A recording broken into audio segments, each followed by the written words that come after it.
of truth and light, where the spirits dance all night. The Creator gang shines bright, guiding us with all their might. Trumpets sound across the sky as we raise our voices high, praising the one most high, under the auspicious watchful eye. We sing songs of love and grace in this sacred space. For the Creator gang we embrace, their wisdom we chase, with trumpets playing in tune under the silvery moon. We dance until the morning sun, this connection never undone. Harmony in every beat, our faith is concrete.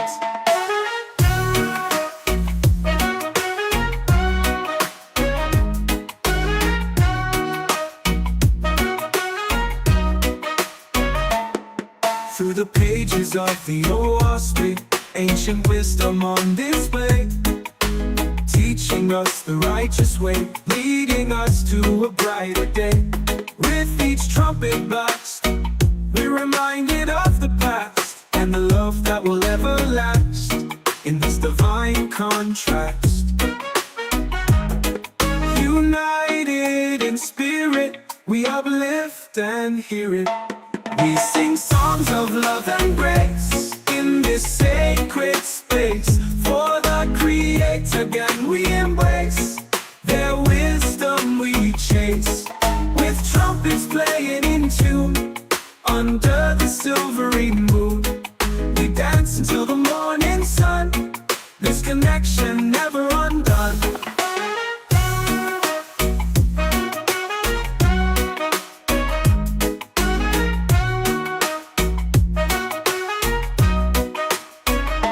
We sing songs of love and grace in this sacred space. For the Creator gang we embrace, their wisdom we chase, with trumpets playing in tune under the silvery moon.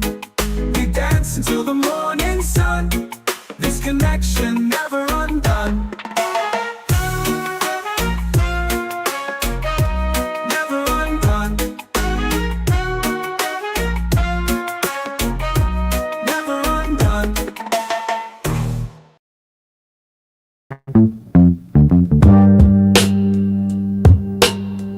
Jehovah is as near this day as in the time of the ancients.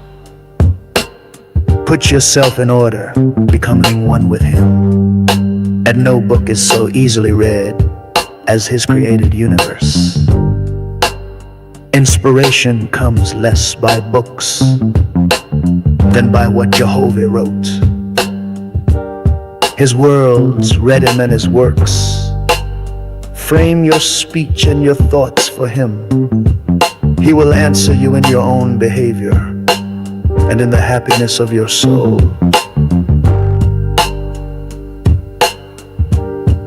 Great wisdom cannot be attained in a day,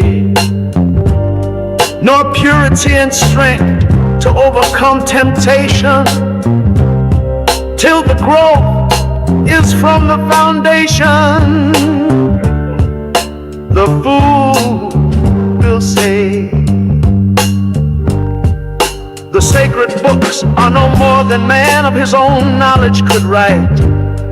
Yet he has not wisely imitated the power of the words of your God. Let him do this well, and behold, so declare my words are from me. Yes, he will recognize them wherever found. It is the will and wish of your God that all men become constitutionally capable of receiving and comprehending the highest light, and that they shall no longer depend upon any priest, church, oracle, holy book, or upon consulting the spirits, and that their behavior may make the earth a place of peace, with long life to all people, for the glory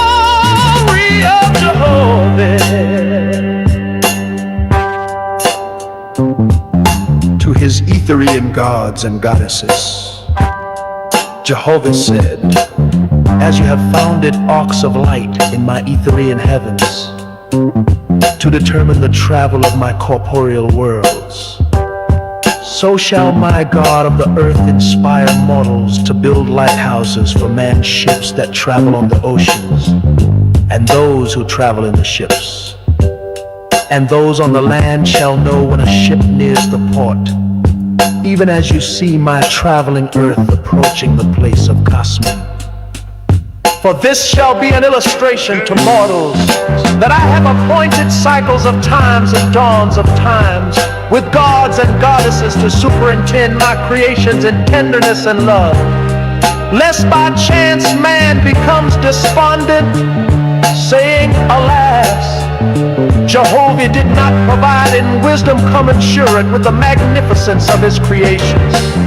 Behold, the time draws near when the nations of the earth shall course around the whole earth in ships, crossing the seas and oceans to all the places I created.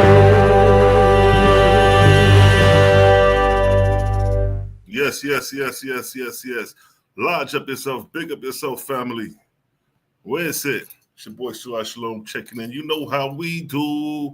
It's the blood clot vibes. Yes. It's your boy birthday. Thanks for the birthday. You know what I mean? Shout outs. You know what I mean? Made it another year, son. You know how we do. Let me large up myself real quick. Play a big man rhythm. Let me run the rhythm.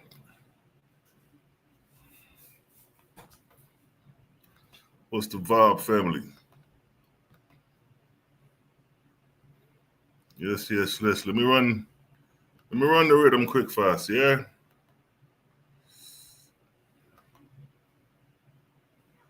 Read that. Bring that. Yes. Let's run the vibes for a quick 5 seconds. Run the rhythm.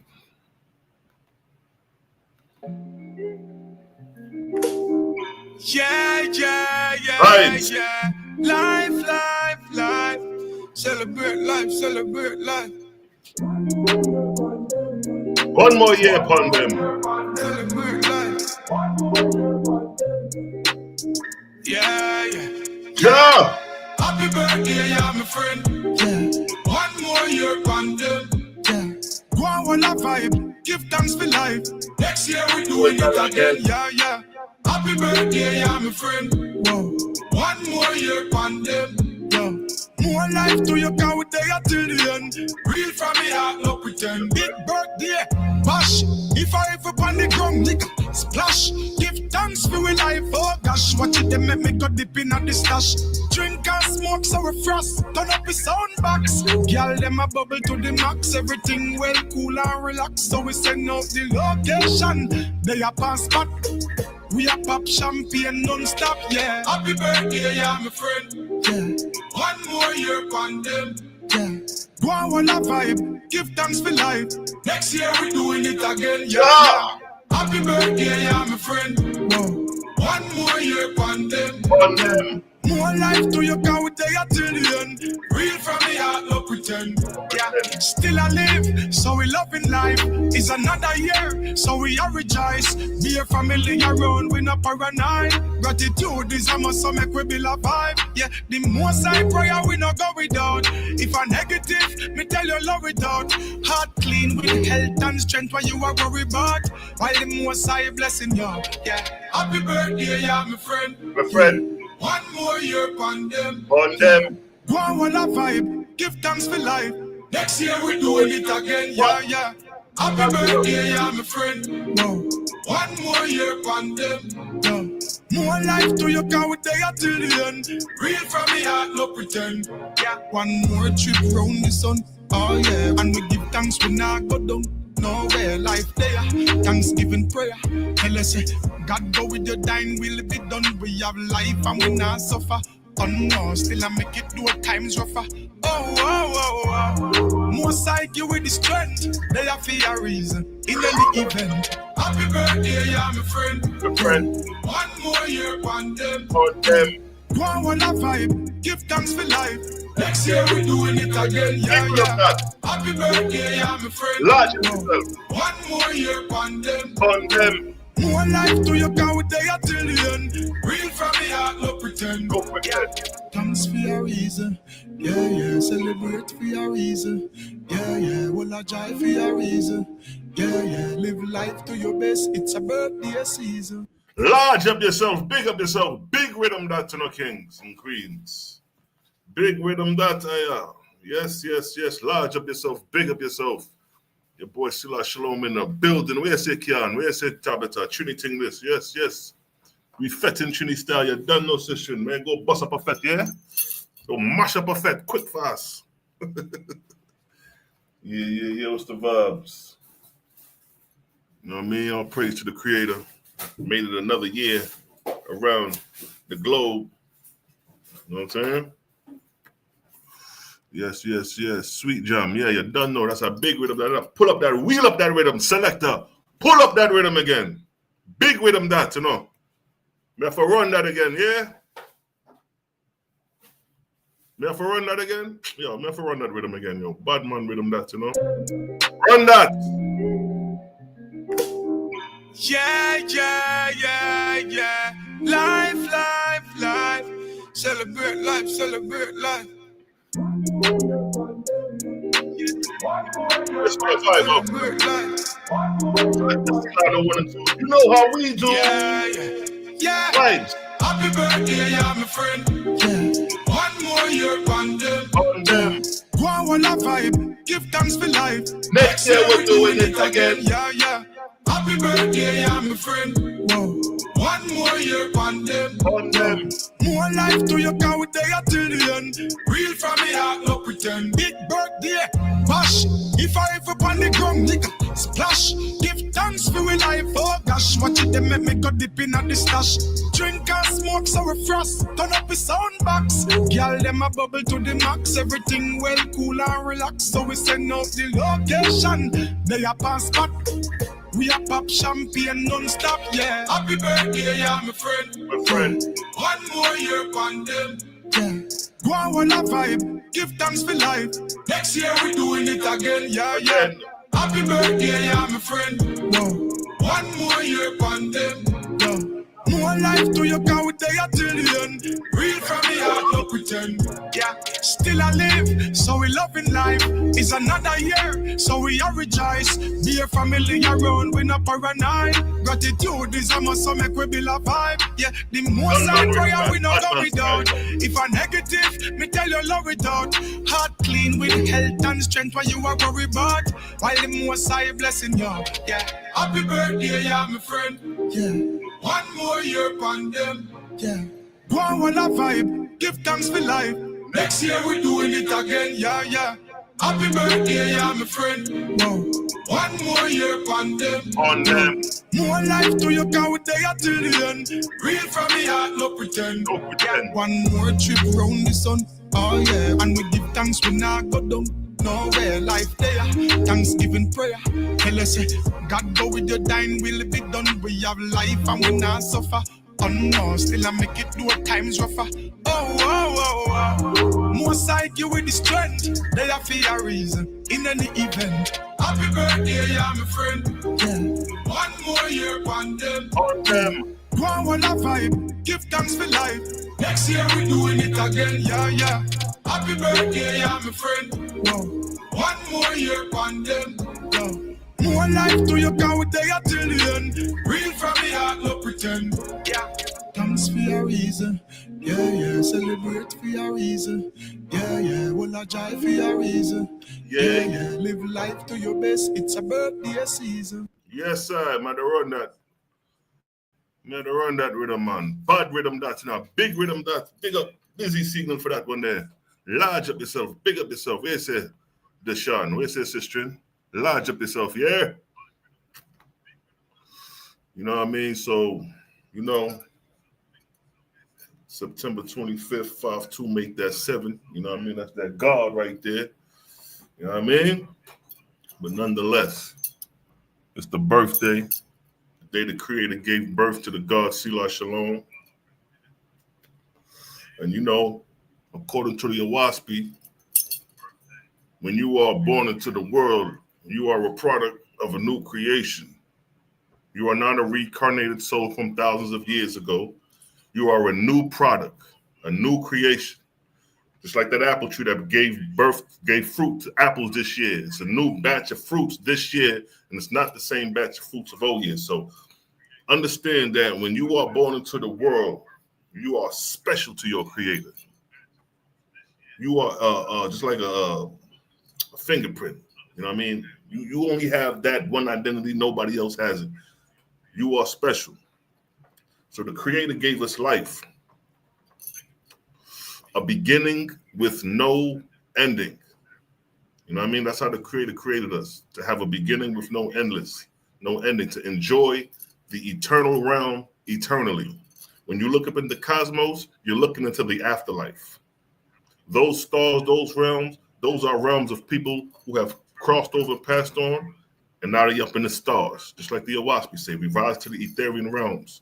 The Etherian realms are places and semblance to the corporeal worlds, but perfect. And we're going to speak on it. We're going to speak on the perfection of Creator. You know what I mean? The same way you have a birthday, when you cross over in spirit, you have a birthday for the spirit. Your physical death is your spiritual birth. Now, Creator gave you life, so what's your purpose? Awaspi, Book of Jehovah, chapter 2, verse 2. Jehovah said, I created the earth and fashioned it, and placed it in the firmament, and by my presence brought man forth a living being. So that's the birth of man, the birth of the human race. By my corporeal presence, by my presence brought man forth a living being. I gave him a corporeal body so he could learn corporeal things, and I made death, which is a spiritual birth, so that he may rise in the firmament and inherit my Etherian worlds. So here, the Awaspi is describing two births: a physical creation birth, the birth of man, the birth of the human race, and then when man dies, he is born again spiritually. So you have two birthdays, two births, a physical birth and a spiritual birth. So the purpose your Creator created you is to become a God, to become one who can manage and be responsible of running worlds. Yes, the Creator gave you a great responsibility, starting on this corporeal plane, starting on the physical plane. You got to crawl before you walk. You got to Google Gaga before you learn your alphabets, before you learn language and speech. So the earthly realm is showing you a physical development in order to become a responsible individual, a responsible human being, and a human being that is responsible of caring and taking care of others. When you have a family, you have kids, and so forth and so on. And then you run a company, supervisor of the company. So the Creator in the physical world is showing you an example of management.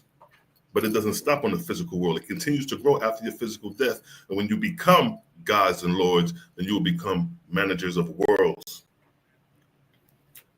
See, we're not limited to our understanding of creation. Some of y'all are limited, and so when we say these things, y'all think it's far-fetched because you're a limited perspective, but that's okay. You'll get there. So now, our purpose of of being on this planet is to rise to the Etherian world. So the Creator created us to inhabit the Etherian worlds. Now, what are the Etherian worlds? Awaspi Bible, Book of Jehovah, chapter 2, verse 6. In the all highest places, I created the Etherian worlds. Now, notice, the Awaspi is telling you that this is the all highest places. Now, in the Bible does not mention the Etherian world. It just mentions heaven, but it doesn't mention the Etherian world. And the Awaspi is specific about this Etherian world because this is where you're going to be inhabiting. So if this is the place you're going to inhabit, the all highest, who doesn't want to go to the all highest? Don't y'all say that the most high is the all highest? The most high. So here, your most high is telling you that you have an all highest place that he created for you, the Creator created for you to inherit. In the all highest places, I created the Etherian worlds, and made them of all shapes and sizes similar to my corporeal worlds. But I made the Etherian worlds inhabited both within and without, with entrance and exits and arches and curves thousands of miles high and wide, and colors and movable chisels and mountains and endless change and brilliance. And over them I ruled with all perfection, all perfect machinism. To them I gave motion, orbits, courses of their own. So they don't apply by they're not subjected to the corporeal or the physical world. And I made them what? Independent. They're not dependent on the physical world. And above all other worlds in potency and majesty. Now, this is what the Creator created for you to inherit. A place that is all potent in majesty, all perfect, and all highest. Right? But keep in mind, this is what the Creator wants you to inhabit. But according to the Bible, you're going to inhabit the kingdom of God that's going to come down to the earth, and you're going to be subjected to a four-corner square box. That's your spiritual reality, biblically. Owasi spiritual reality is endless progression in the Etherian worlds. Now look, Book of Fragapati, chapter 3, verse 14. Verse 14. For so great is the inventive power of the great spirit, the Creator, that never twice alike will one find the scenes in the Etherian worlds, but radiant, each different, all moving into everlasting change, as if one were to outdo the former in beauty and magnificence.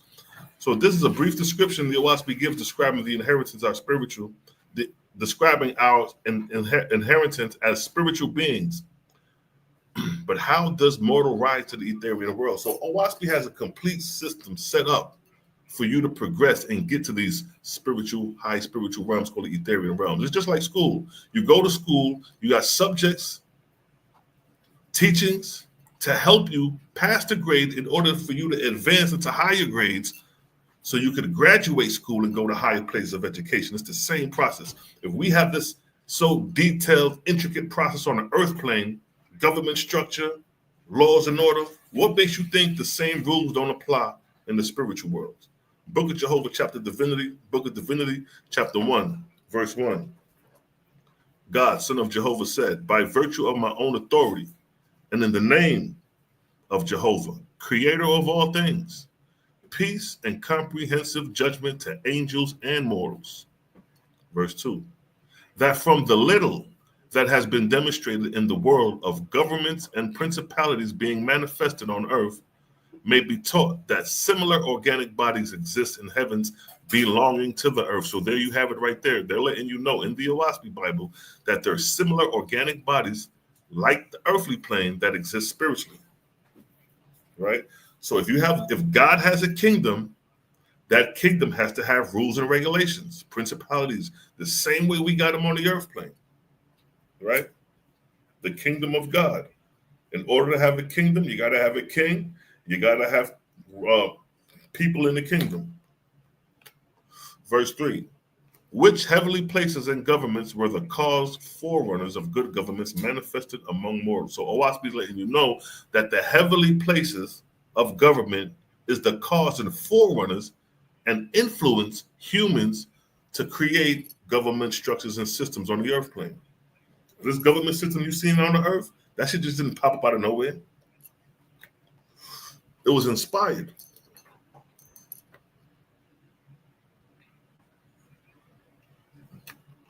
Here's an example of the arc cycles, from the first arc cycle to the 25th arc cycle. Now, arc cycles are periods of 3,000 years. So the Owaspi gives you a timeline to count in increments of 3,000 year cycles from the creation of man to our present time. So whether if you believe it or not, we still have a system in order set up. According to the Owaspi, man is roughly no more than 78,000 years old.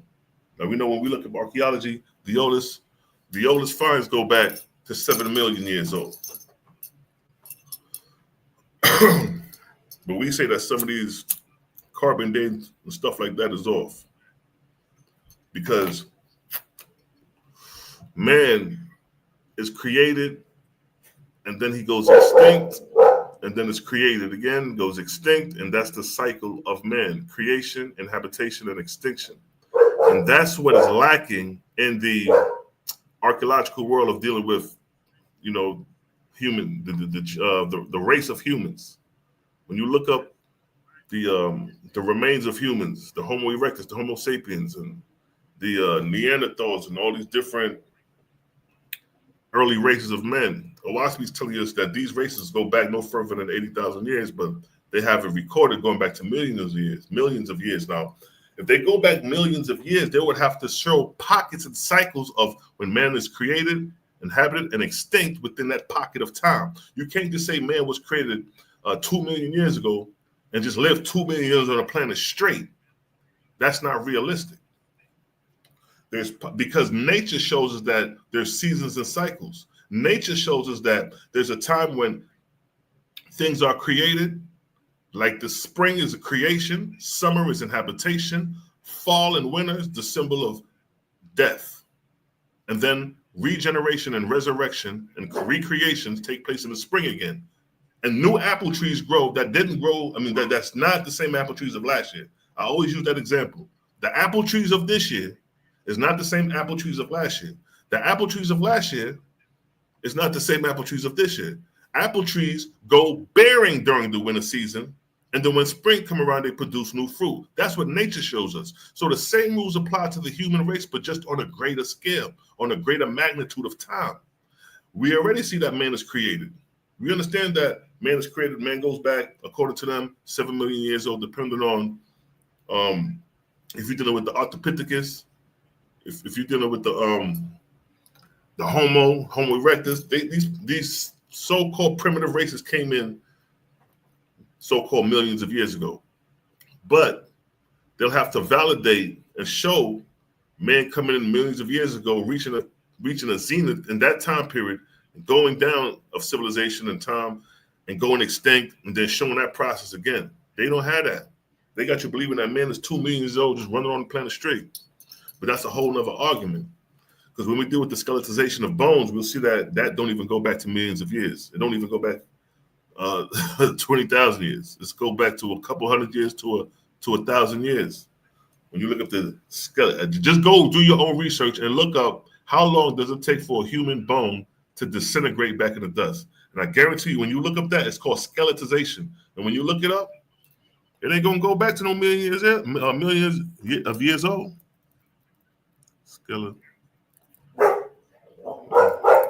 Skeletization. Skeletization is a process that reduces a body or object to its essential structure, either its final stage of decomposition, where soft tissue disappears, leaving only bones, or as a computational method to simplify images into a skeleton of lines. And here you have an example just showing you the skeleton. When you look up skeletonization, how long does it take for bones to go into decompose in the dust? You're gonna realize it don't take that long, It don't take millions of years like they try to tell you.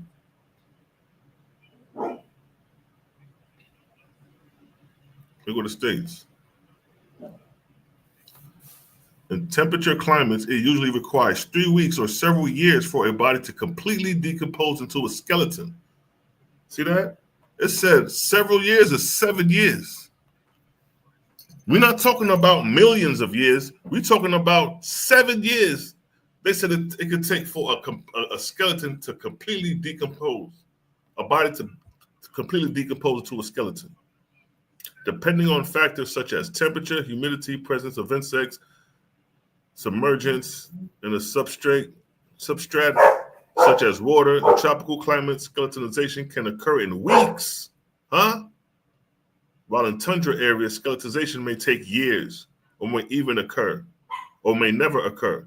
It freezes, temperature persists, natural embodiment process in peat bogs or salt deserts can delay the process indefinitely, sometimes resulting in natural mummifications. But when you do the research on this, you're gonna see it's gonna tell you nothing about 1 million years. Look at this. Watch this. Let's read some of this. The rate of skeletization and the present condition of a corpse or carcass can be used to determine the time of death. Skeletization occurs much quicker and vertebrate scavengers consume the corpse flesh. A large flock of vultures can reduce human corpse or carcasses to a skeleton within a few hours. So if we deal with primitive man before he learned how to bury himself, before they learned burials and all that stuff, before they had funerals and all that, before they buried the dead, this is what was going on. Vultures was eating your corpse up in a few hours. Now look, after skeletonization, if scavenging animals do not destroy or remove the bones, acids in many fertile soils take about 20 years to completely dissolve the skeleton of mid to large sized mammals, such as humans, leaving no trace of organisms. So where we going talking about 1,000,000 years when the science of skeletization is telling you it takes 20 years for a skeleton to be completely dissolved. So how are we going back and getting 2,000,000 years of Lucy and all these other people they telling you to go back? And we got information right here dealing with skeletization, talking about 20 years, right? Now look at this. In natural pH soil or sand, the skeleton can persist for hundreds of years before it finally disintegrates. Notice, it said hundreds of years. It didn't even say thousands of years. It didn't even say millions of years. It said thousands of years. Right? So now I'm showing you skeletization. When you look up skeletization and you look up how long it takes for a skeleton to disintegrate, it's giving you 7 years, a couple of weeks, 20 years, a couple of 100 years. Nowhere does it says 1,000,000 years. And this is a natural process we're talking about. This is before the science of embalming, mummification. This is before all that. This is when man in his primitive state, when he died, the body is there and they move away so they don't smell or whatever, the body, but the body's sitting up there rotten, waiting for the carcass to eat it. And they're telling you that these bodies disintegrate into skeletization within a time period of 20 years on up to a couple of 100 years. Nowhere does it mention 1,000 years. So now, coming back, our reality is more realistic when it says that man goes back 78,000 years in the Owaspy. That's reasonable. Now, when you start going about billions and 2,000,000 years and skeletization is showing no reference to millions of years old, our argument holds a little bit stronger. Because Owaspy is telling you that man is 78,000 years old, but this is not the first race of man on the planet ever. This is just a new race in the new garden. This is a new spring season. It's springtime, and new fruits are growing on the fruit tree. We the new fruits on the fruit tree in this season, but we're not the same fruits on the fruit tree from last season. It's the same process that nature shows us. See, I'm showing you nature. I'm not showing you what a PhD showed me. The PhD I'm showing you was the creator's PhD. The creator's PhD shows you that nothing in nature is persistent. It has a cutoff period. All vegetation has a cutoff period. The grass grow out, fall, winter, the grass is yellow. Trees ain't bearing fruit. Trees loses leaves in the fall and the winter. And then when spring rolls around, what happens? Regeneration, rebirth, resurrection, recreation happens. That's what's going on. So here we have the time period of the arc cycles. We are currently in the 25th arc cycle. Owaspy Bible, Book of Synopsis, the 16 cycles, chapter 1, verse 5. At the time of creation, at the time of man's creation, the earth was traveling in the arc of one. Now here's the example right here. Right here is the first arc cycle. Here's the earth traveling in that arc cycle, moving along this line. So when the verse states right here, at the time of man's creation, the earth was traveling in the arc of one, this is an example of that.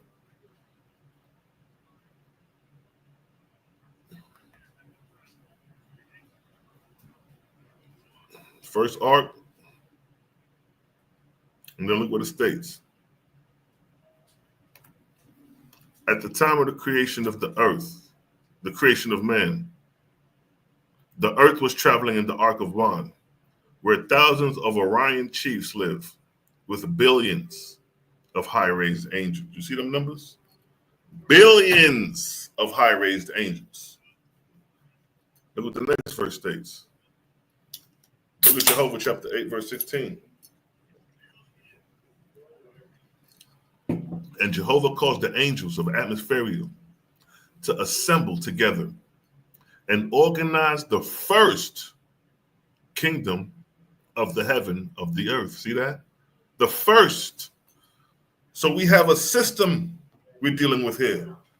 The Creator is letting you know that there was a time where the first kingdom of heaven was created at the time of creation of man. And what is the purpose of this kingdom? Why are they building this kingdom at the time of the creation of man? Because these kingdoms are going to be schools set up so when man crosses over, he can continue to progress spiritually into the higher realms, the higher levels of atmosphere, and then, of course, into the etherian realms. So this is the first kingdom of heaven on earth, and the place was called Horeb because it was the place of the first organic abiding place for who? The first God of this world. We're dealing with system and order and structure when you're dealing with the Owaski Bible, when you're dealing with the title and ranks of angel. If you read it, those who study Bible have no clue about a first God or a first kingdom. They are totally lost to that understanding. The same way you have the first president, the first government structure in America, it's the same rules. The same way you had the first pharaoh, Narmer, and he united the kingdoms and started the reign of the priesthoods or the reign of the kings. It's the same thing. It's a beginning to everything. But Waspi's letting you know that 78,000 years ago, at the time of the creation of man, the kingdoms of heaven was being established for the progression of man after his death and while alive on earth. Now look, Book of Jehovah, Book of Owaski Bible, Book of Synopsis of 16 Cycles, chapter 1, verse 3 and 4. Verse 3, during a cycle, the earth and her heavens travel through the etherian regions of hundreds of etherian worlds, which are inhabited by Jehovah's high-raised angels. See that? Which are inhabited by Jehovah's high-raised angels, who are chiefs, whose chiefs are involved in what? Management of worlds. They're managers. High-raised angels are managers. Every job you go to got a manager, right? These high-raised angels are managers of Jehovah's worlds. Verse 4, during the time of a cycle, the earth is therefore under the control and management of such angels of Jehovah for the resurrection of man on the earth. So there you have it. The purpose of these kingdoms are set up for your resurrection on earth. Your resurrection begins at the time of your birth. Your birth is the process and the beginning of your resurrection. Your resurrection is your physical death when you die and you cross over and you begin to rise in the spirit. All right. When you begin to rise in the graves.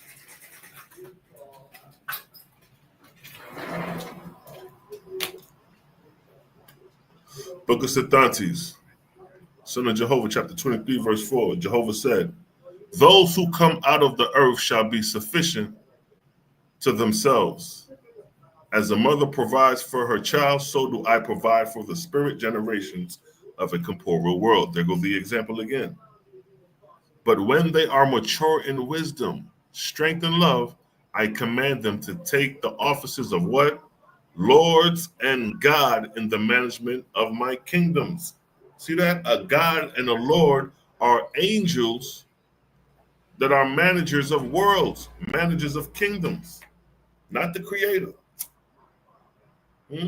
A God is not the creator. A God is just one who manages a kingdom. That's it.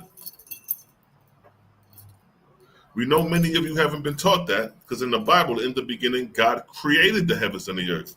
The Owaski is telling you that God is not the creator, but a manager. So the biblical God is deceiving you to believe that he created the heavens and the earth in 6 days, then he rested. Then after he woke up out of his rest, he created Adam in the garden and gave him some rules. That's the biblical narrative. But the reality is that God is not the creator, but a manager. Now, setting up a heavenly kingdom under the authority of Jehovah, the creator. Book of Divinity, chapter 1, verse 4, OSB Bible. Verse 4. Jehovah said, "He who is chief of a government on earth shall be king." And there's a simple example. King Selassie sitting on a square, sitting on his throne. Always use this example because it's relevant. We give you objective reality. Everything we're telling you is not make-believe. You can see what we're talking about. But look what it states. "But he who is chief of my heavenly government shall be called God." So again, God is a chief, a manager of a government. Here is God. Look what does that say? The Canaanite god El, 1300 BC. So here's an example of God sitting on his throne. The same way you see the example of Haile Selassie sitting on his throne. As above, so below as above. So they go to God El. The OSB Bible is letting you know that what is a God? A chief of my heavenly kingdom. That's what God is, a chief, a leader. Look at this, Book of Discipline, chapter 1, verse 17. "As a kingdom on earth has a king, and the kingdom is nevertheless a mortal, a man." Guess what? "So in like manner is the heavenly place of your God, a kingdom of angels. And the chief over them is God, an angel also." So an angel and a mortal are equivalent with each other. That's what this verse up here is telling you. As the kingdom on earth has a king. The king is the title. The term king is equivalent to God. And the king is nevertheless a mortal. The mortal is equivalent to angel. So when we come down here, it says, "In like manner in the heavenly place of your God, of your king, a kingdom of angels, a kingdom of mortals. And the chief over them is God, a king, an angel also, a mortal also." So I just gave you context to show you as above, so below as above. The same way we have government systems and structures on the earth plane is the same way the angels in the heavens have the same structure and system. Your Bible didn't give you this level of detail and this level of explanation because in your Bible, you believing that God is the Most High Creator. Your Bible doesn't distinguish God from the Creator. That's why you believe God is a man sitting on a throne, like the Zariak admitted, and many others admit that God is a man. But the Creator is not a man sitting on the throne. Now look, here's proof that the God of the Bible is an angel. Acts 7:38. "This is he that was in the church in the wilderness with the angel which spoke to him in Mount Sinai, and with our fathers who received delivered oracles to give unto us." Now look, Acts 7:53. "Who have received the law by the disposition of angels." Now, they're letting you know that the law was given by angels in verse 53. And then verse 38 lets you know that it was an angel which spoke to Moses on Mount Sinai. Now, who spoke to Moses on Mount Sinai? Exodus 31:18. "And he gave unto Moses, and when he had made an end of communion with him upon Mount Sinai, 2 tables of testimony, tables of stone, written with the finger of God." So right here, these 2 verses is validating that God is an angel right in the Bible without having to use a wasp. So again, God is an angel, and then coming back up here, "So in like manner is the heavenly place of your God, a kingdom of angels, and the chief over them is God, an angel also." What is the purpose of a God? Book of Jehovah, chapter 9. Book of Jehovah, chapter 7, verse 9. "And I will allot unto you a chief who is wise in experiencing and finding heavenly kingdoms. And he shall appoint from among you officers, messengers, guardian angels, Ashars, and Asaphs, angels that receive the spirits of the dead, and Es-Enors, angel musicians. And you shall be numbered and appointed to your labor and places in like my other lower heavens on other worlds." Verse 10. Now look at this. "He who is chief shall be called God of this heaven and earth, which are now bestowed to his making." Now keep in mind, there's going to come a point of time where you will become a God ruling a throne, ruling in position. The same way, wherever job you work at, you could work your way up from the bottom to the top and be manager, supervisor over the company. This is the reality. "And God shall have a council and a throne within his heavenly city, and the place shall be called Horeb, because it is the first kingdom of God in this firmament." Look at this. And God shall rule on his throne, for it is his. and his counsel shall rule with him.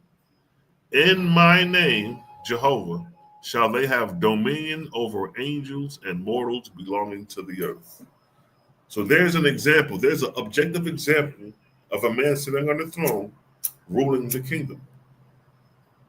Same way you see that man, the same way you'll see a God. When you get to heaven and you see the kingdoms of God, you're going to see God sitting on the throne like that. Whether he's a true God or a false God, he's going to be sitting on the throne just like that. A true God is going to let you know about the Creator. A false God is going to let you know about himself. Now, Book of Satanti, son of Jehovah, behold, this day I have given you a kingdom in Atmospheria and made you God before all the kingdoms of heaven. This place shall be your place, and mine also. Here you shall dispense wisdom and what? Laws, and appoint officers in my name by virtue of my power. Verse 30, and your kingdom shall be like two kingdoms, one here with the hosts of heaven, and one on the earth. Over these your lords, for you are the judgment seat and creator of order over the whole earth and in the heavens belonging to the earth. So here is the position and duty of a God, to dispense wisdom and laws, appoint officers, and to be the creator of order on the earth, whole heavens. So didn't God give Moses laws? That's what your God do, give laws. And here the Owaspi is letting you know that this is part of his position. This is what he do. This is his duties. Under the authority of who? The Creator. Under the authority of the Creator. So all these lords, gods are titles bestowed on mortals. And all it's got to do with the Creator giving the ability to give us life, bringing us into creation from our primitive ancestors to you coming into the world, having a birth date, and having the potential to become a God in your spiritual progression. Yes. That's what we dealing with over here. You know what I mean? We're going to break for a minute. You know how the gods do. Break for a minute. Let the rhythms run. You know how we dizzle. Yeah, family. I see the family chiming in. I see the family chiming in. Make sure to get y'all bitters. You know what I mean? Winter season is on a cusp. Bitter sweet herbals. What it tastes is bitter, but the results are sweet. BittersweetHerbals.com. Run the rhythm. Bitter sweet herbals. What it tastes is bitter, but the results are sweet. BittersweetHerbals.com. Yes, family, make sure to get your bitters.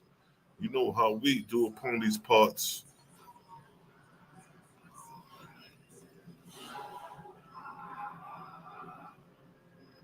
The TV kind of loud, isn't it?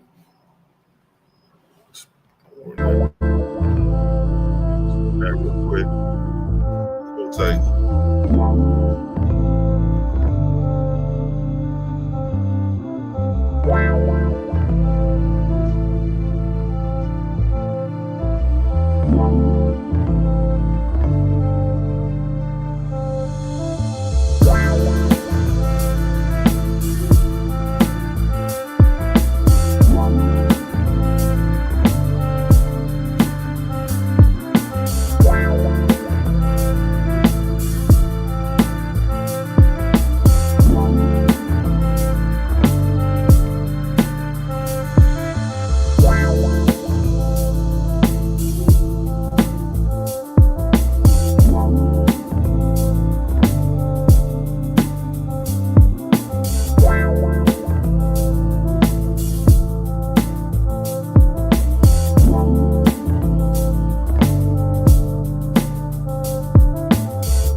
Yes, family, large up yourself, big up yourself. You know what I mean? Peace, love, and light. We just birthday vibing. You know how we dizzle. Creator gave you life, gave you a day to acknowledge. Now, I know some people don't be celebrating birthdays like what's the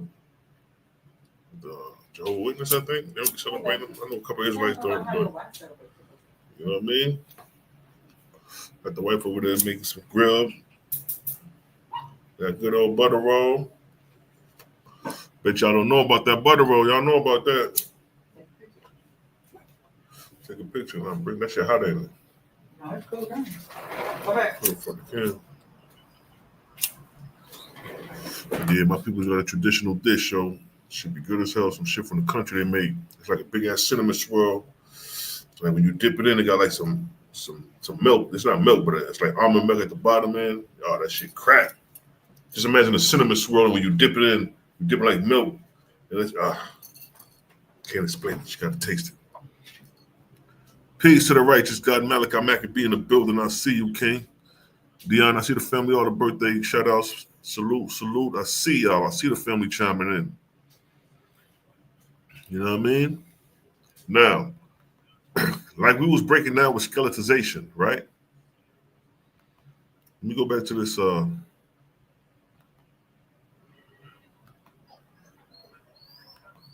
Royal Relaxes Scones. So now, like we was talking about skeletization, right? And we read in this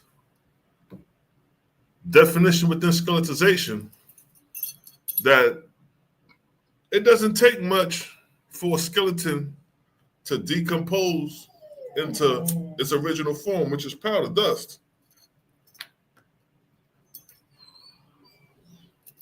Right? So look what it says, yo. Timeline. Now, think about it. Let's make this make sense. If we're talking about skeletonization, wouldn't Lucy, all the homeboy, all that be placed within the timeline of this right here? If we're talking about skeletization? But what you're going to find out, the timeline of skeletization is, look, 3 weeks to several years for a body to completely decompose into a skeleton. 3 weeks to several years, right?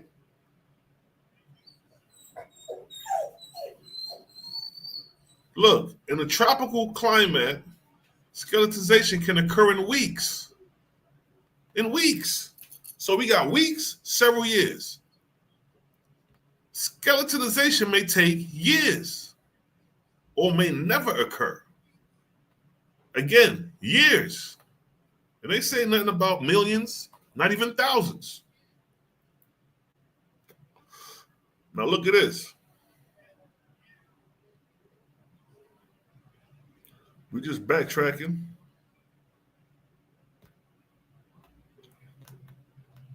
A large flock of vultures can reduce a human corpse or carcass to a skeleton within a few hours. A few hours.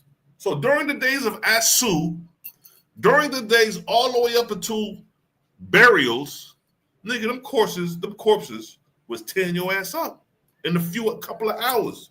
A couple of hours, these niggas done tore your damn skin into a skeleton. In a couple of hours, these vultures done tore your skin into a skeleton. Not only that, I'm just backtracking. Look at this. After skeletonization, if scavenging animals do not destroy or remove the bones, acids in many fertile soils take about 20 years to completely dissolve in the skeleton of mid to large mammals such as humans. 20 years. 20 years. Where the millions of years at? Why this ain't coinciding with the carbon dating or the potassium dating? Why is that not relevant to this right here if we're dealing with skeletization? Skeleton is made up of potassium, calcium, phosphorus. Those minerals are present. So this is off. Now look. So we got 20 years. We got a couple of weeks. We got several years. We ain't got millions yet. But look what it states next. Look what it states. In neutral pH soil or sand, in neutral pH soil or sand, the skeleton can persist for hundreds of years before it finally disintegrates. It didn't say thousands of years. Now, understanding that, when we come over here to the three classifications of the so-called primitive man, you have three classifications: Anthropus, Pithecus, and Homo. I don't care what evolution you're talking about. If you talk about the common ancestor is the Anthropus. You always hear them niggas talking about we come from a common ancestor, but they never tell you who the common ancestor is.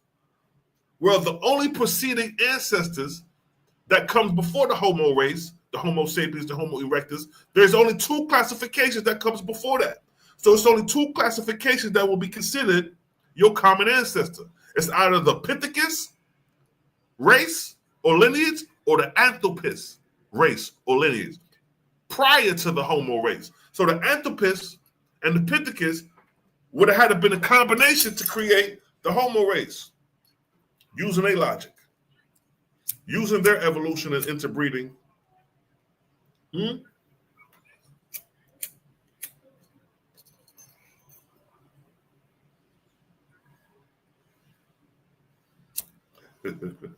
So now, Anthropus. What is Anthropus? It's Greek for human. So right here, the very definition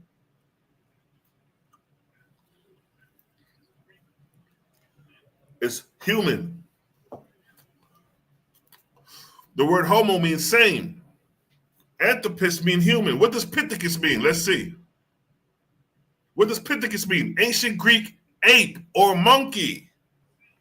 So when they talk about you coming from the ape or the monkey or that type of common ancestor, it'll be from the Pithecus side. Pithecus mean ape, but look,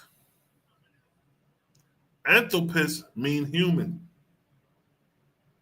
It means man. Now, the Anthropus is the oldest, and look what they date back to. The Sahel Anthropus in Chad dates back to 7 million years old. That's the oldest so-called humanoid on the planet. It goes back to 7. 7 million years is the top for all the so-called human race. 7 million. You got the Sahel Anthropus, the Kenya Anthropus, the Paranthropus, the Paranthropus robust. So you got from 7 million to 1 million years. Within that range, you got the Anthropus, which is man. This is your common ancestor. This is your common ancestor right here. This is Asu. Asu is your common ancestor, but they don't know who their common ancestor is. All they say is that we come from a common ancestor, but they can't point you in the direction of that common ancestor. There's only 3 classifications of the human species: Anthropus, Pithecus, and Homo. Anthropus is the oldest, and Anthropus is Greek for man, human. So if we're going to talk about a common ancestor, it'll be the Anthropus. And then you have the Pithecus, which is Greek, which is ancient Greek for ape. You have Uncle Ket, and tell you that we are apes. Sarnet and them, they'll tell you that they apes. We are apes. Well, that means you would fall in the lineage of the Pithecus, because the oldest damn ape Pithecus is the Ardipithecus, the Australopithecus of Africanus. That dates back to 5.8 million down to 2.5 million. So the Anthropus predates the Pithecus. See that? But the description of Asu in Owaspy looks like the Pithecus. It talks about the long arms and the shorter legs.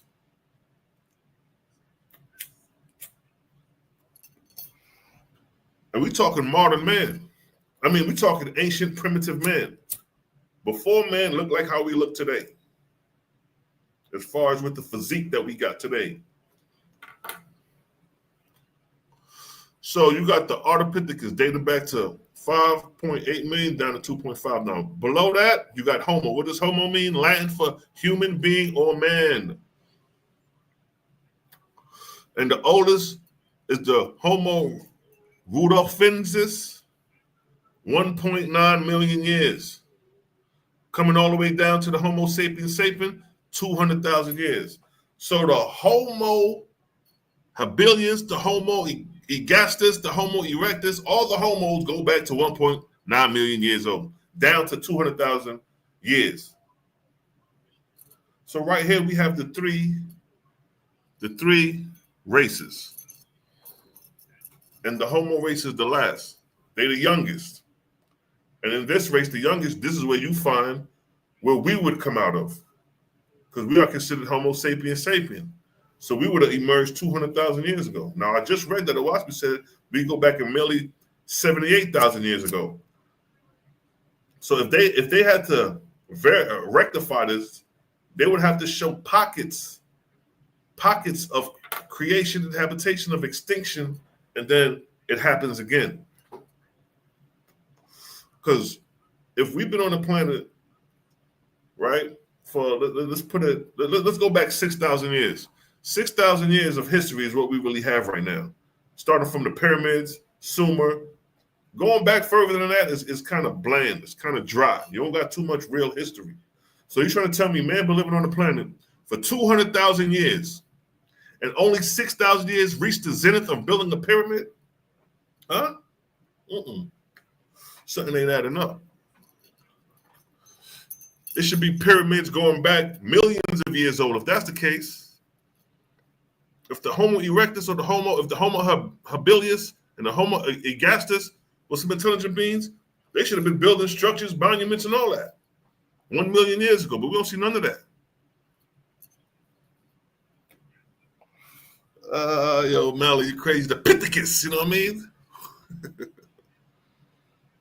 So again, here is the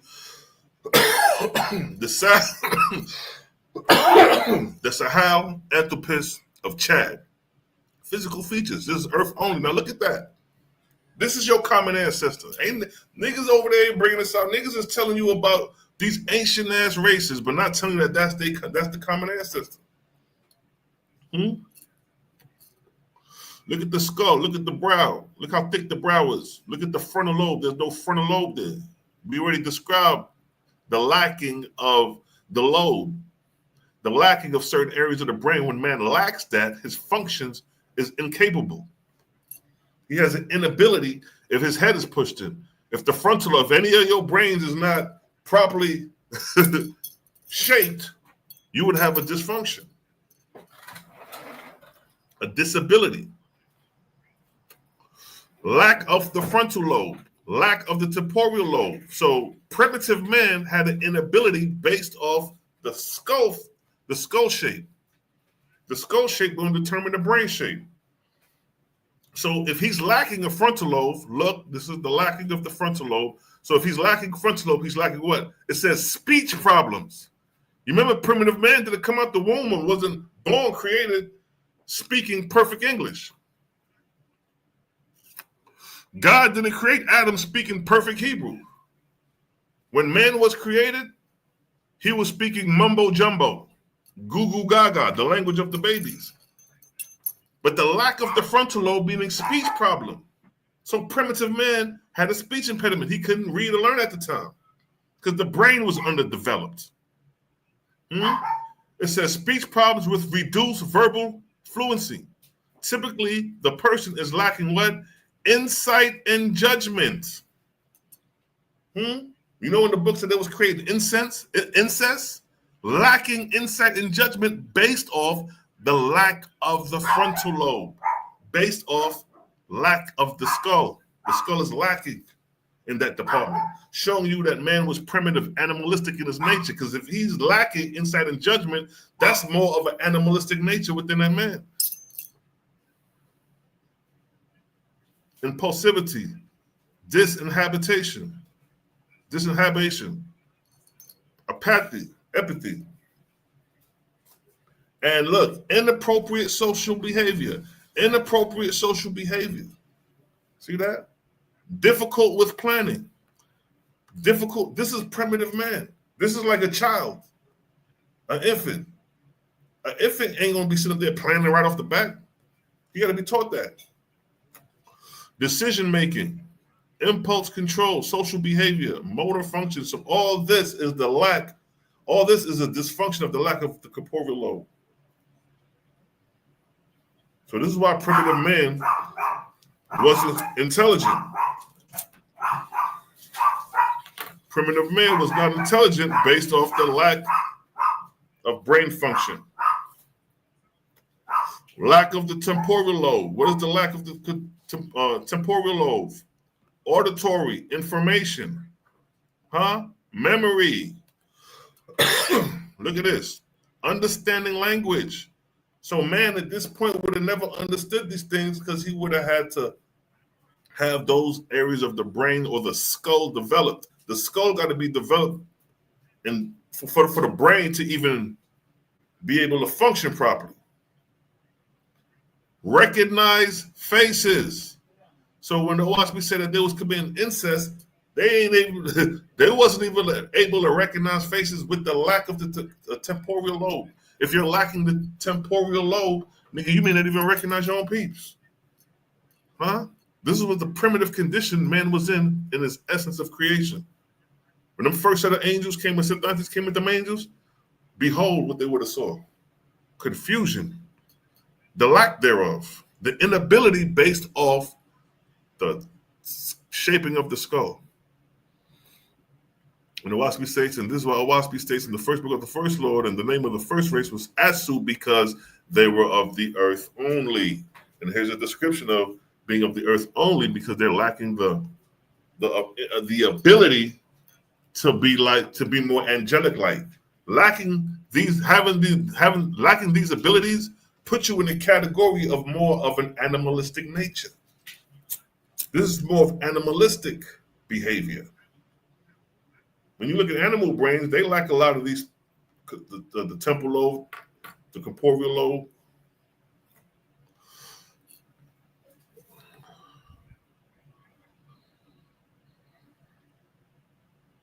Look at this. Music and the temporal lobe.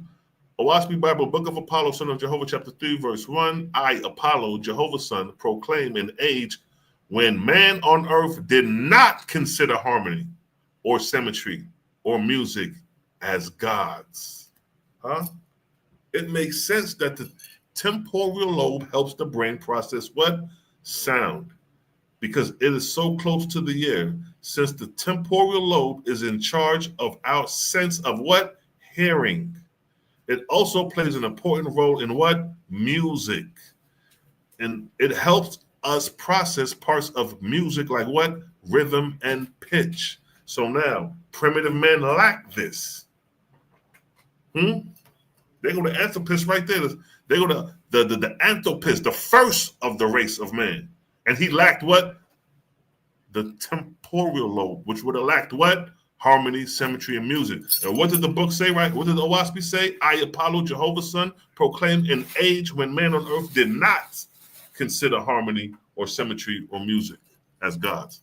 So if he did not consider that, there would have been a lacking thereof, an inability thereof. And that inability and lacking thereof would have took place based off the shape of the skull.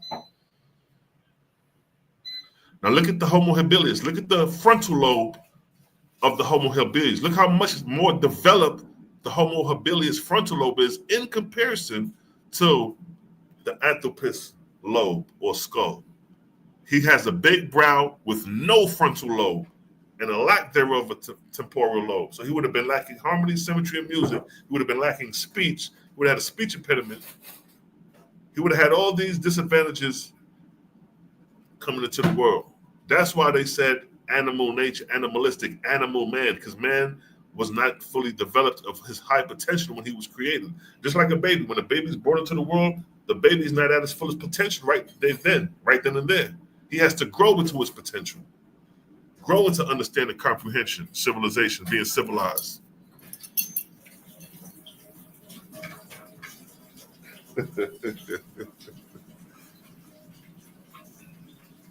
So you see the difference in the brain. You see the lack of the frontal lobe and the temporal lobe.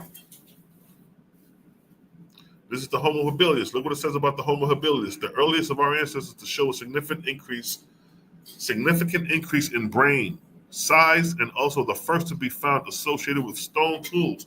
Now, the increase of brain is associated with stone tools. So now the development of the brain is giving them the what ability to now have common sense and to use common sense. All right, let me take this stone and chisel this down into a sharp object and go hunt me some food. They're using their brain now. Now look, homo is a Latin word meaning human or man. This is the same genus or group name as the one given to modern humans, and is used to show close relationships between this species and ours. So it's showing you that we have a connection with the Homo habilis.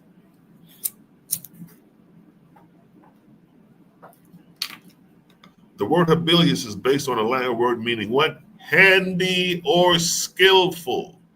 This species known as handyman, because stone tools were found near its fossil remains, and it is assumed that species have developed the ability to modify stone into tools.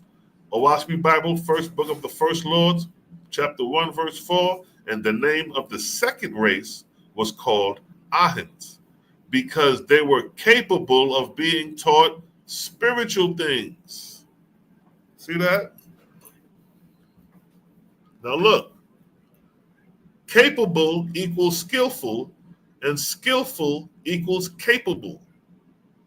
So now, when it says the word habilis is based off a Latin word meaning skillful, when you look up skillful,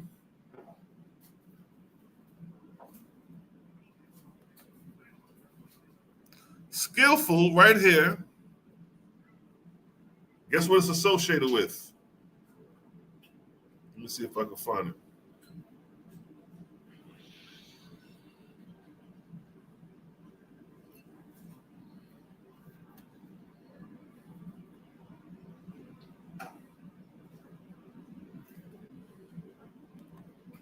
Capable, right there.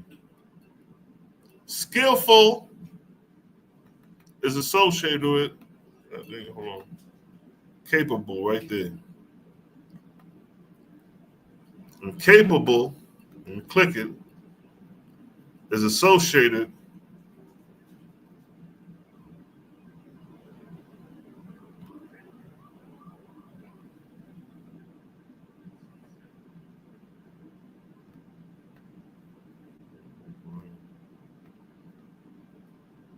there it is right there. Skillful. So capable and skillful are synonymous with each other. So when we go back to the text now, and we see the Latin word homo means human or man, and habilis means skillful or capable. So when we go to Owaspi, it said the second race were capable of being taught spiritual things. They was capable of being taught, period. And it coincided with them dealing with stone tools. Because now they're capable and have the ability to manipulate the elements, creating stone tools.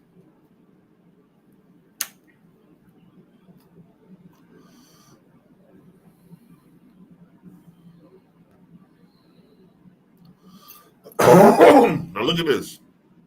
The bulge of the Broca's area, essentially for speech, is visible in one H. habilis brain cast. See that? Indicating that the species may have been capable of rudimentary speech. Prior to them, when you go back to the Pithecanthus And the anthropists, them niggas wasn't speaking. Them niggas was Google Gaga the whole time. Until you get to the Homo habilis, and you find this area of the brain right here that's lit up in red, called the broca, the broca. That area, look what it states, essentially for speech. And it says it's visible in one Homo habilis brain cast, indicating that the species may have been capable of rudimentary speech. See that? And look what it states. The average habilis individual is thought to have been about 5 feet tall or 100 pounds, although many females may have been smaller. So this was a small race. But look what it states right here in the Owaspy.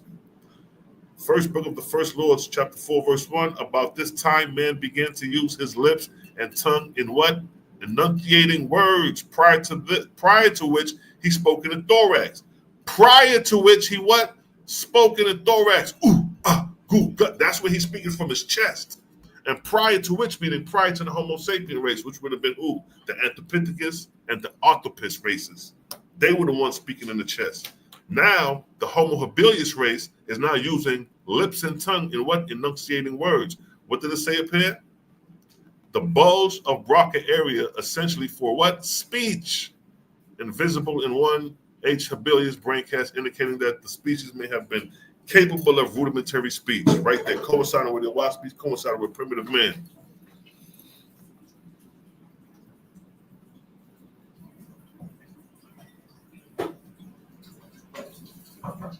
Now look at the Homo erectus, upright walking man. Now they classify the Homo erectus going back 2 million years to 50,000 years. But remember, when we read over here dealing with skeletonization, and we're dealing with the timeline of skeletonization, and they're telling you that within the timeline of human skeleton, it's not even 1 million years old. Look what it states right here.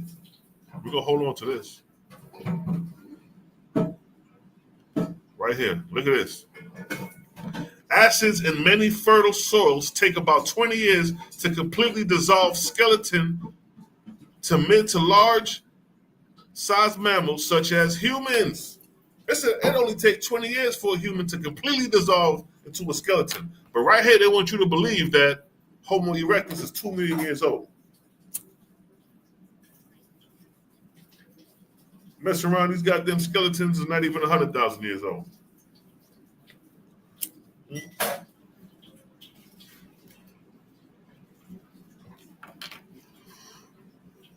Look what it states. Owaspy, first book of the First Lord, chapter 1, verse 4. And the name of the first race was Asu, because they were of the earth only. Primitive man of the earth only. Look at the brow. Look at the frontal lobe. There's no the frontal lobe. There's no temporal lobe there. But look, there's a big optical lobe in the back. They would have had great vision, more likely. And it would make more sense for their physical features to be more stronger, sight, hearing, as primitive man.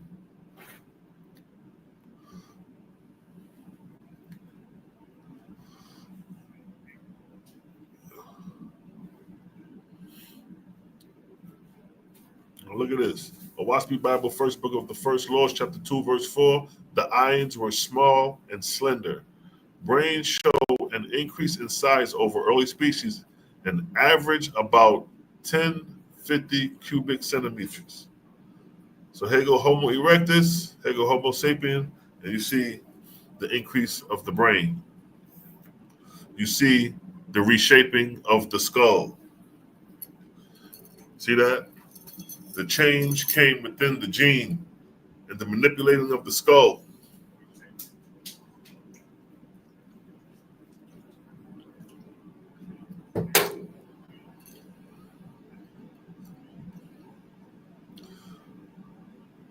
Skull face was large with the low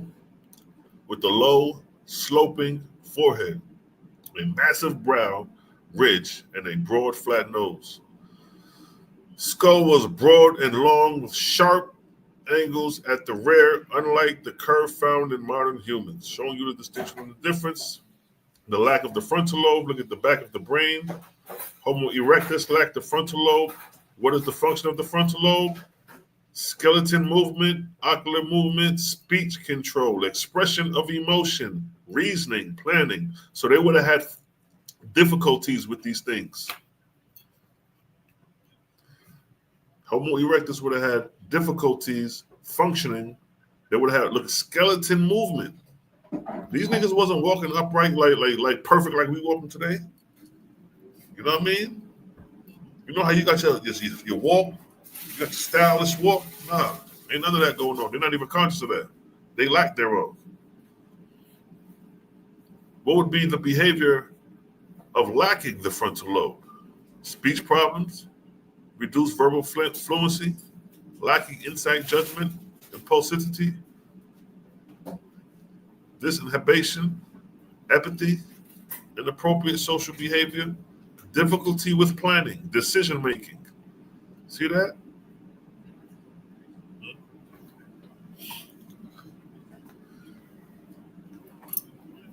Now look at this brain. This is the Homo ergastus. Notice there's a very big difference compared to the Anthropopithecus and Anthropus brains.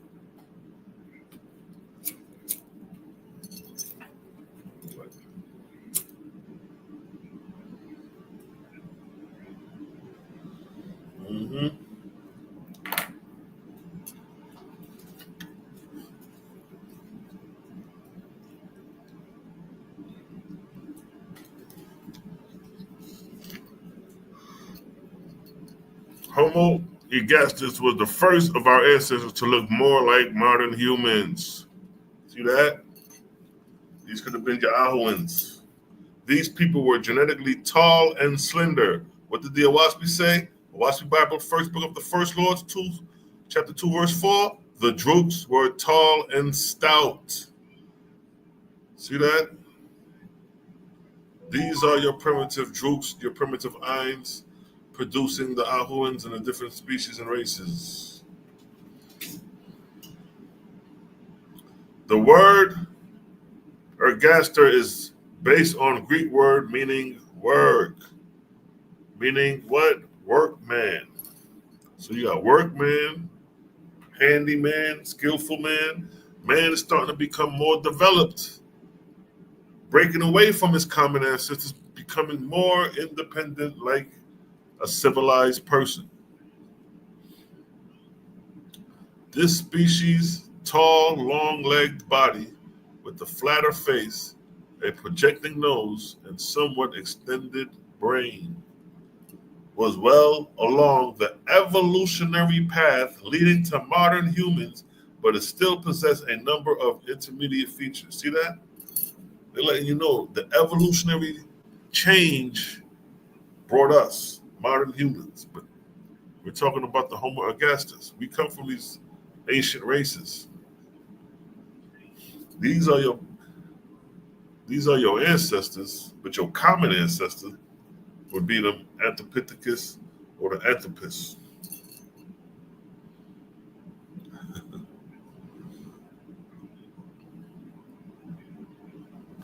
Homo heidelbergensis, 500,000, 200,000 years. Now, we're not going by them years. Because we know that what skeletonization say, acid in many fertile soils take about 20 years to completely dissolve the skeleton of mid to large-sized mammals such as what? Humans. And to go even further, in neutral pH, soil or sand, the skeleton can persist for hundreds of years before it finally dissolves. So we have 20 years to several hundred years, but we're not going back to no 200, 500,000 years. Because by that time, what the skulls would have been? Dissolved.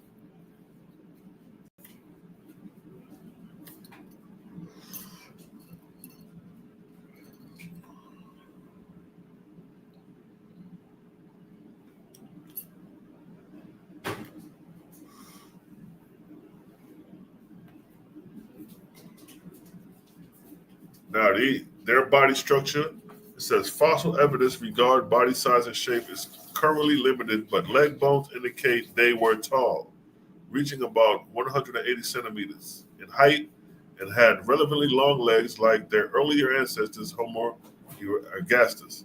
So they let you know that their ancestors are the Homo egastus, and they got their features from them, the long legs or whatever. So in the Waspi, it says that, but the drunks were tall and stout. So they're showing you a correlation. So the Homo egastus, then from the Homo egastus, you got the Homo Hindenburgensis, all these crazy names. But they're showing you a lineage, an evolutionary change of the human species.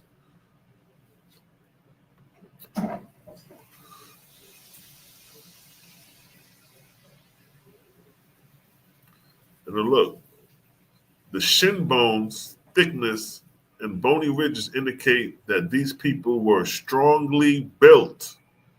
Strongly built. Owaski Bible, first book of the first laws, chapter 3, verse 24. And the new tribe began on the earth, and they were called Ahuins. The Ahuins were red like new copper, or red like copper, and they were taller and stronger than any other people in the world. So we're showing you some slight correlations with certain primitive groups in the Owaski, with these primitive races in real time, showing you certain correlations. It says that these Homo Heidelbergensis, whatever, were strongly built, and then it says the Ahuins were taller and stronger. So that's a correlation right there.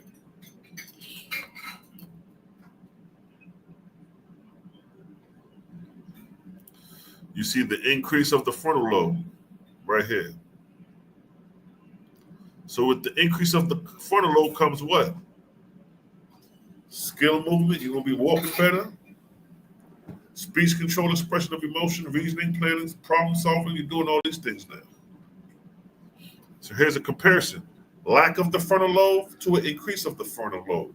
So a primitive man, whether it was the Anthropopithecus or the Arthropus, they would have been lacking thereof. But when it comes to the Homo races, they would have been capable thereof. See that? Early man was incapable, from modern man capable. Your ancestor. Oh.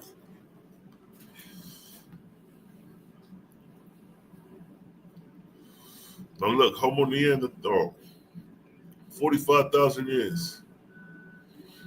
Now look at that. Look at that. Look at the features. Look at the skull. Look at the shape. Look at the evolution of the brain. The evolution of man is all determined with his skull. Your skull determines your ability or inability.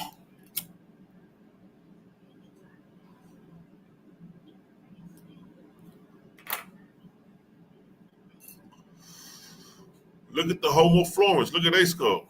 Look at the protruding frontal lobe here.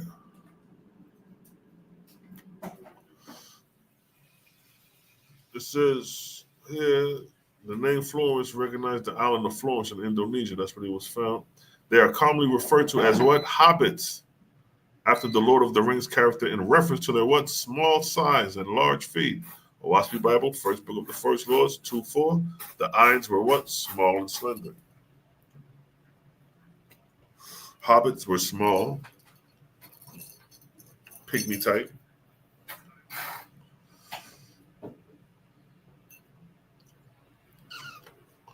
And here you have is the evolution of the brain, the evolution of the skull, the evolution of the skull from primitive man being incapable to man being capable. And keep in mind, these races from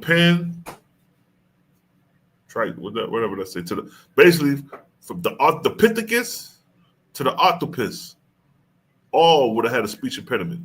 They would have been lacking speech, just based off the skull structure. But it's when you get to the Homo habilis, is when you get to man capable of speech, capable of learning, capable of being taught spiritual things. And then from there onward, the Homo race took over. The Homo erectus, the Homo sapiens took over. And these races, the Anthropus and the Pithecus, went into extinction.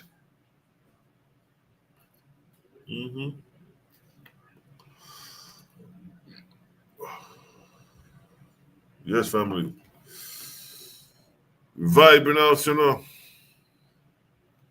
Let's run some rhythms real quick. Let's run the vibes. You know how we do. Run the rhythm. Not that rhythm. Jehovah is as near this day as in the time of the ancients. Put yourself in order, becoming one with him. And no book is so easily read as his created universe. Inspiration comes less by books than by what Jehovah wrote. His worlds read him and his works. Frame your speech and your thoughts for him. He will answer you in your own behavior and in the happiness of your soul.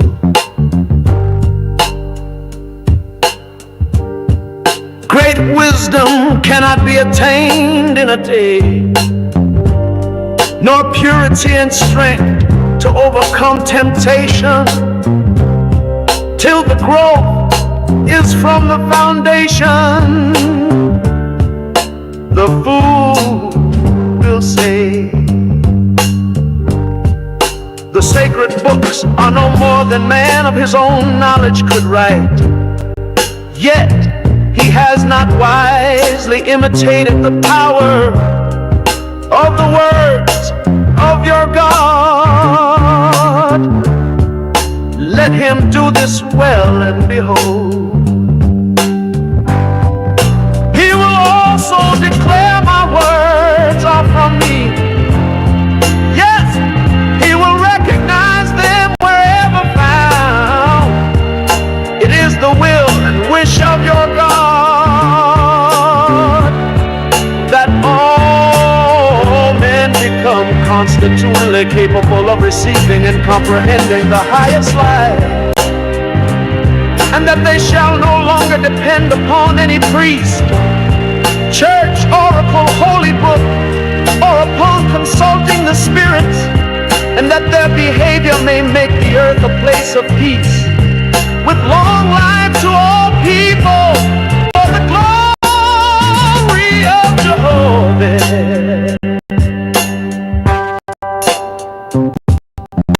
To his ethereal gods and goddesses,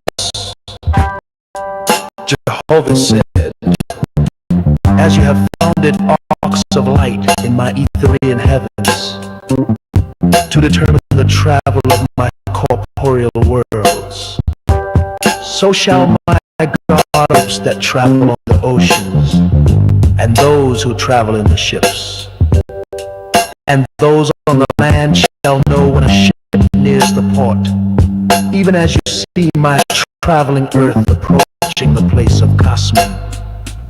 For this shall be an illustration to mortals, that I have appointed cycles of times and dawns of times, with gods and goddesses to superintend my creations in tenderness and abundance, saying, alas, Jehovah did not provide in wisdom commensurate with the magnificence of his creations. Behold, the time draws near when the nations of the earth shall crossing the seas and oceans to all the places I created.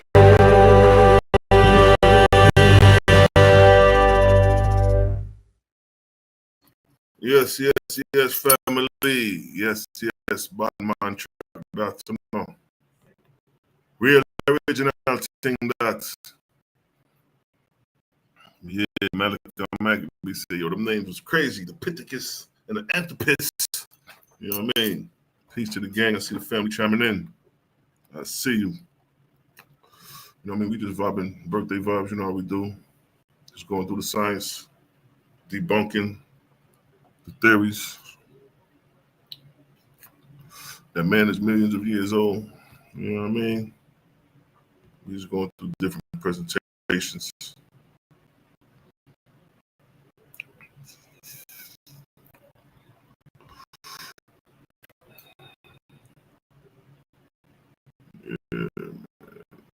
Gang cold-blooded with this stuff.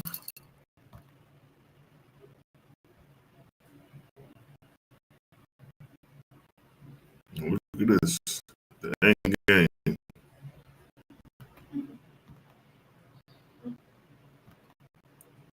Look at that. The end game. The Creator created you on the earth plane so you could develop talents, develop trades, and then you die. So you would think that, oh man, the brother was a good carpenter, a good electrician. Brother stayed at AV and he passed away, and all those talents just went poof in the thin air. They don't exist no more, right? Because he's dead. But look what your Creator has in store for you. Owaski Bible, Book of Leviticus, Son of the Creator, verse 3, chapter 3, verse 12. Look what it states. Your Creator said, Jehovah said, even as I provided a little labor for mortals to develop the talents I created with them. Look what it states. So similarly, and after the same like, but spiritually, I provided greater labor to the high-raised inhabitants in my ethereal world. See that? For which reason, let my children learn the secret of harmonious and united labor with one another. I give labor to man not as a hardship, but as a means of great rejoice. Verse 13. Look what it states. For the talent I give on corpora, meaning the earth plane, I give not to die on the earth plane. See that? So when that man dies and he was a good electrician or a good plumber, whatever his trade was, what did the Creator say? I gave not to die on corpora, meaning that talent is not dying on the earth plane. But what did it say? But to continue forever. So if you're a carpenter, electrician, and all that, guess what? There's places in the spiritual world with similar trades. Look what it states. Look at the rest. As I give talent for the corporeal mathematics, physical mathematics, and talent for building physical structures, corporeal structures, yes, a talent for all things on the physical world, corporeal world, even so have I provided in my ethereal world for the same talents, but spiritually, see that?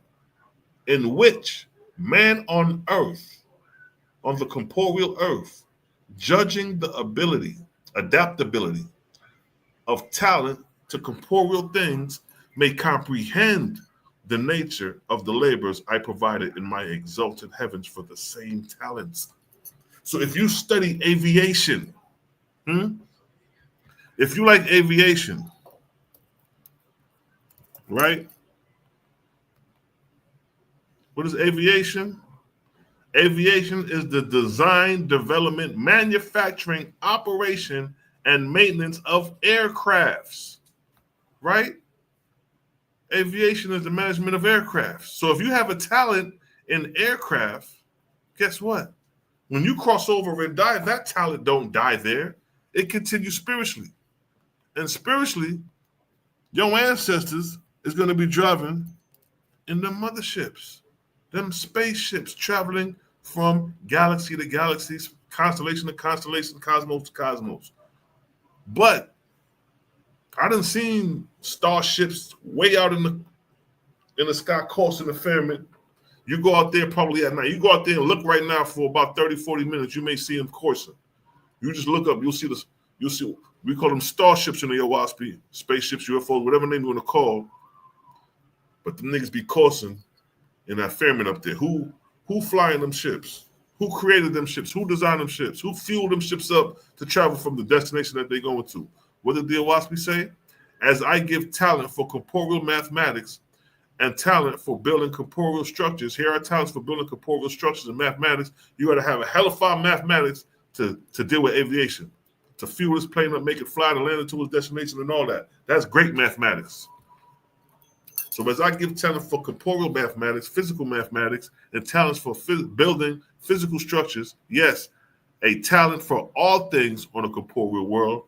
Even so have I provided in my ethereal worlds for the same talents.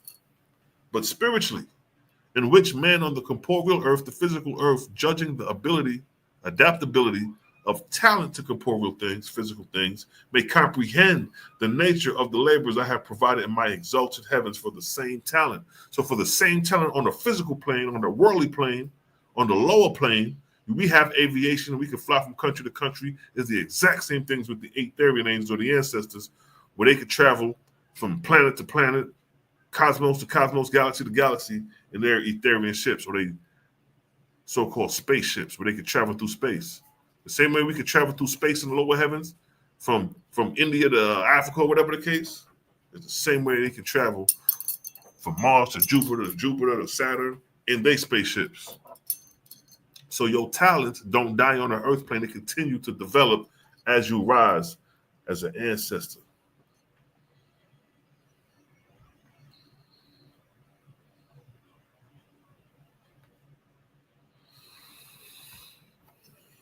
Yeah. That's that high-raised information, family. You know what I mean? Peace to the family chiming in. But you know, I got some things to do, family. I just want to hop on, give y'all some birthday vibes. You know how we do. You know what I mean? Because I'm about to chime out. Just want to drop some lessons. I ain't been on in a minute. You know what I mean? You know what I mean?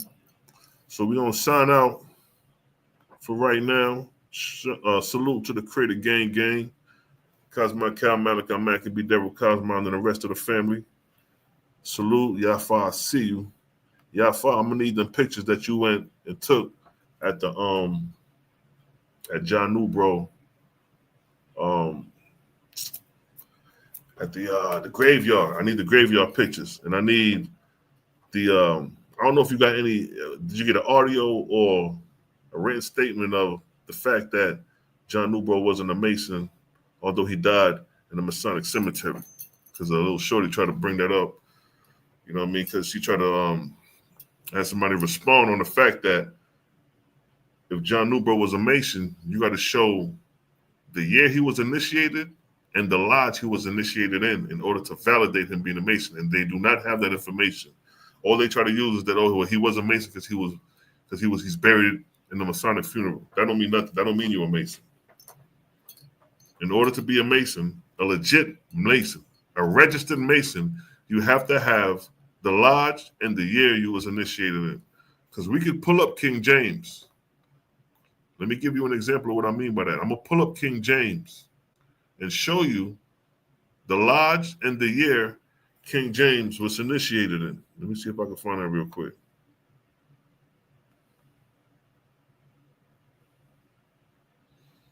Hold tight. Everybody hold tight. Let me run a rhythm over here. I appreciate you, sis. That's right. Yeah, text it to me when you get a chance. I'm going to put that in motion. But let me show real quick. Well, what you going to call it? What's his name? King James was a Mason. I mean, King James. Now, where is that doc?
All right, now check it. Look. They try to say John Blanubo was a Mason. And when we raised the question, what lodge was he initiated in the year? Nobody could find that because he wasn't. But was King James a Mason? Can we prove that? So when I say prove that John Blanubo was a Mason, this is how I mean by proving it. So they go King James. He got the Holy Bible. He authorized the Holy Bible. They go picture of him. Now look, here's a website. It's called Freemasons, right? Look what it states. That's the link for the website. It's called themasons.org. And it states, King James. James was initiated into Freemasonry, into the Lodge of Scone and Perth in what? 1601. So here we have the year and the lodge. Now, if you say John Blanubo was a Mason, you got to have the year and the lodge, just like I'm showing you right here. And this is based off the Masons.org. They go to reference in the source. Here's another source, another site, right? And look what it states here. The Serapium.com. And it states here that what? James was entered Freemason and Fellowcraft of the Lodge of what? Scone on April 15th, 1601, validating what the last source said. So here we, on this one, we got the date, April 15th, 1601, the Lodge of Scone. So they go two sources validating that King James is a Mason. And here's a third source, a reference, an article where it states what? On the west wall of the large hall used by Lodge Scone in Perth, number 3 in Perth, Scotland, can be found a mural depicting James VI kneeling at their altar at his initiation. The oldest existing record of the lodge, called the Mutual Agreements of 24 December 1658, records that James was entered Freemason and Fellowcraft of the Lodge of Scone on April 15th, 1601. Here is 3 sources referencing that King James was initiated a Mason 1601, April 15th at the Lodge of Scone. Now find me 3 references and 3 sources where John Blanubo is initiated into a lodge in the day and the year. We will wait. Now here is the picture of the Lodge of Scone in Perth today, where King James was initiated in till this day.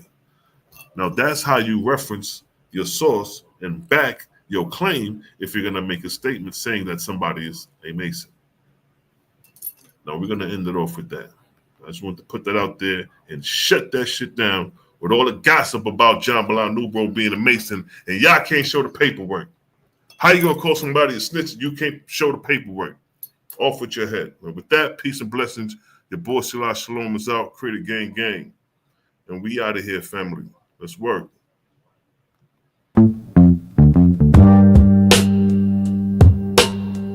Jehovah is as near this day as in the time of the ancients. Put yourself in order, becoming one with him. And no book is so easily read as his created universe. Inspiration comes less by books than by what Jehovah wrote. His worlds read him and his works. Frame your speech and your thoughts for him. He will answer you in your own behavior and in the happiness of your soul.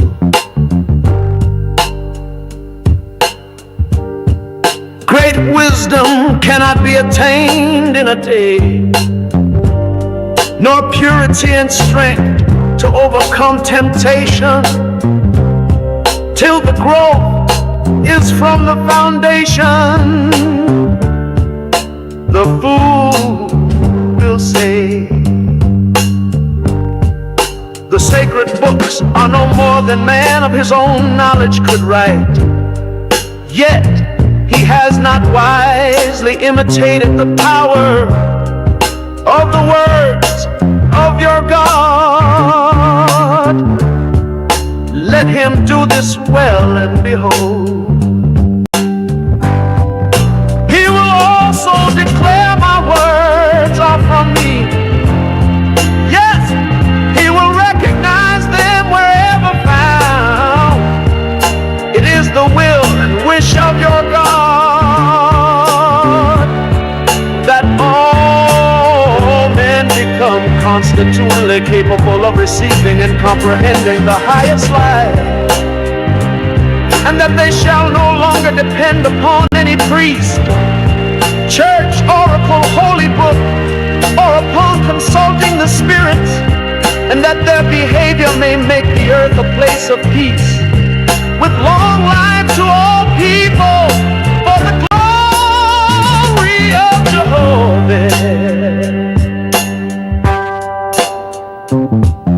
To his Etherian gods and goddesses, Jehovah said, as you have founded arcs of light in my Etherian heavens, to determine the travel of my corporeal worlds, so shall my God of the earth inspire mortals to build lighthouses for man's ships that travel on the oceans, and those who travel in the ships. And those on the land shall know when a ship nears the port, even as you see my traveling earth approaching the place of Cosmin. For this shall be an illustration to mortals, that I have appointed cycles of times and dawns of times, with gods and goddesses to superintend my creations in tenderness and love, lest by chance man becomes despondent, saying, alas, Jehovah did not provide in wisdom commensurate with the magnificence of his creations. Behold, the time draws near when the nations of the earth shall course around the whole earth in ships, crossing the seas and oceans to all the places I created.